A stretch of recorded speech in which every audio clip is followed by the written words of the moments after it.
अस्सलाम वालेकुम, आदाब। आज 25 अप्रैल को होने वाले तारीख़ी वाक़यात पर नज़र डालते हैं और साथ ही साथ जानते हैं इस तारीख़ को दुनिया में आने वाले या इस दुनिया से गुजर जाने वाली शख्सियात की शॉर्ट बायोग्राफी। 25 अप्रैल 1953 यानी 1953 को कैम्ब्रिज यूनिवर्सिटी के दो साइंटिस्ट ने बायोलॉजी यानी हयातियात की उस बुनियादी पहेली का जवाब दिया कि कैसे जानदार अपनी नस्ल आगे बढ़ाते हैं। नेचर नामी मैगजीन में छपे एक आर्टिकल में जेम्स डी वॉटसन और फ्रांसिस क्रेक ने डीएनए के साथ की वजाहत की। डीएनए ही वो वजह है जिससे माँ बाप के हेरिडिटी ट्रेट यानी मौरूसी खुसूसियात उनके बच्चों में आते हैं। बाद में जेम्स डी वॉटसन और फ्रांसिस को उनकी इस खोज के लिए 1962 में नोबेल इनाम से भी सरफराज किया गया। वॉटसन और फ्रांसिस की जानिब से बनाए गए डीएनए के मॉडल लंदन के साइंस म्यूजियम में रखे गए हैं। पटियाला घराने से ताल्लुक़ रखने वाले हिंदुस्तानी क्लासिकी के अजीम गुलकार उस्ताद बड़े ग़ुलाम अली खान 25 अप्रैल 1968 को बशीरबाग पैलेस हैदराबाद में इंतकाल कर गए। आखिरी दौर में तवील अरसे की बीमारी ने उन्हें जुज़वी तौर पर मफलूज कर दिया था। अपनी वफ़ात यानी मौत से पहले तक वो अपने बेटे मुनव्वर अली खान की मदद से अवामी तकारीब में फ़न का मुज़ाहरा करते रहे। अपने कमाल फ़न के बाद आपको मुतादिद एजाज़ात से नवाजा गया। 1947 में तक़सीम हिंद के बाद खान साहब पाकिस्तान में अपने घर गए, लेकिन बाद हमेशा के लिए भारत लौट आए। फिल्मी गीतों से तवील अरसे तक दूरी इख्तियार करने के बाद के आसिफ की खुशामद और मनाने पर उन्होंने 1960 में मशहूर फिल्म मुग़ल आज़म के लिए 2 गीत गाए। खान साहब ने यह फिल्म गीत गाने का भारी मुआवजा भी लिया। कहा जाता है कि उस वक्त के मारूफ सिंगर्स जैसे लता मंगेशकर और मोहम्मद रफ़ी को एक गाने के 500 रुपए से भी कम मिला करते थे। कहा यह भी जाता है कि बड़े खान साहब ने एक सॉन्ग गाने के 2500 रुपए लिए थे। अमेरिकी फ़ौज का तेहरान में अमेरिकी सिफारतखाने में अगवा अपने अहलकारों को छुड़ाने की कोशिश 25 अप्रैल 1980 को नाकाम हो गई।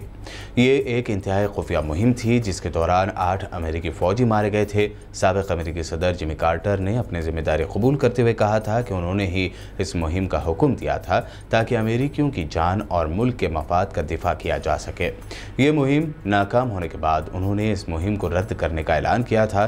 दरअसल 53 अमेरिकी शहरियों को ईरानी इनकलाबियों ने अमेरिकी सिफारतखाने में बंधक बना लिया था। ये इनकलाबी आयतुल्लाह खुमैनी के हामी थे। ये बहरान 444 दिनों तक चला और बेहद मुश्किल कोशिशों के बाद जनवरी 1981 में इन बंधकों को यानी कैदियों को छुड़ाया जा सका। जर्मनी की मारूफ वीकली मैगजीन स्टेरन ने नाजी डिक्टेटर हिटलर की डायरी सामने लाकर दुनिया भर में तहलका मचा दिया था, लेकिन बाद में ये डायरी फेक यानी नकली पाई गई थी। इस इंकिशाफ के बाद मैगजीन की भी इमेज को शदीद नुकसान पहुंचा। 25 अप्रैल 1983 को जर्मनी के नॉर्थ हैम्बर्ग में हलचल मची थी। स्टेरन मैगजीन के एडिटर ने एक इंटरनेशनल प्रेस कॉन्फ्रेंस में सदी की सनसनी पेश की हिटलर की खुफिया डायरी, जिसका पता किया था स्टेरन के रिपोर्टर गैरिड हाइडमैन ने। मैगजीन के एडिटोरियल में लिखा गया था कि थर्ड इंटरेस्ट यानी तीसरी दिलचस्पी की तारीख फिर से लिखनी होगी। ऐसा नहीं है कि हिटलर की डायरी की हकीकत पर किसी को शक नहीं हुआ हो, लेकिन स्टेरन के चीफ एडिटर पीटर काख ने डायरी की सच्चाई पर शकूक को रिमोट डायग्नोस्टिक बताया था। 2 हफ्ते में ही सारा हंगामा थम गया, सनसनी खत्म हो गई। हिटलर की खुफिया डायरी धोखाधड़ी साबित हुई। अमेरिका में साल 2011 25 अप्रैल के दिन बड़ी तबाही मची थी। जनूबी अमेरिका में आए तबाहकुन तूफानों के नतीजे में सैकड़ों हलाकतें हुई थी। अगले 5 दिनों में यह हलाकतें 300 से बढ़ गई थी। मुतासरा 7 रियासतों में से अलबामा सबसे ज़्यादा मुतासरा हुई है, जहां बाज़ इलाकों में कर्फ्यू भी नाफिज किया गया था। तूफान से बच जाने वालों की तलाश समेत इमदादी कार्रवाइयाँ कई दिनों तक जारी रहीं। इंफ्रास्ट्रक्चर बुरी तरह तबाह हो गया था और तबाही 6 से 7 मील तक फैली हुई थी और इस तबाही को देखकर ये अंदाज़ा लगाना मुश्किल था कि कोई कैसे बचा होगा।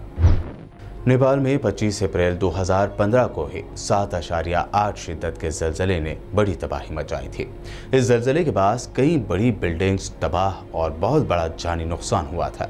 बड़े पैमाने पर और हंगामी तौर पर इमदादी कार्रवाइयाँ की गईं। ज़लज़ले में कई अहम कदीम तारीख़ी मंदिर व दीगर इमारतें भी तबाह हुईं। इस ज़लज़ले ने जहाँ 8000 अफराद को मौत की नींद सुला दिया, तो वहीं 14,000 से ज़्यादा लोग जख्मी हो गए थे। इसके अलावा 1 लाख के करीब अफराद बेघर हो गए थे। नेपाल के साथ साथ चीन, भारत और बांग्लादेश में भी ज़लज़ले के झटके आए थे, जिनमें 107 अफराद की हलाकत की तस्दीक की गई। गुज़िश्ता 80 सालों में नेपाल में आने वाला ये शदीद तरीन ज़लज़ला था और इसे माउंट एवरेस्ट की तारीख का सबसे बड़ा सानहा करार दिया गया।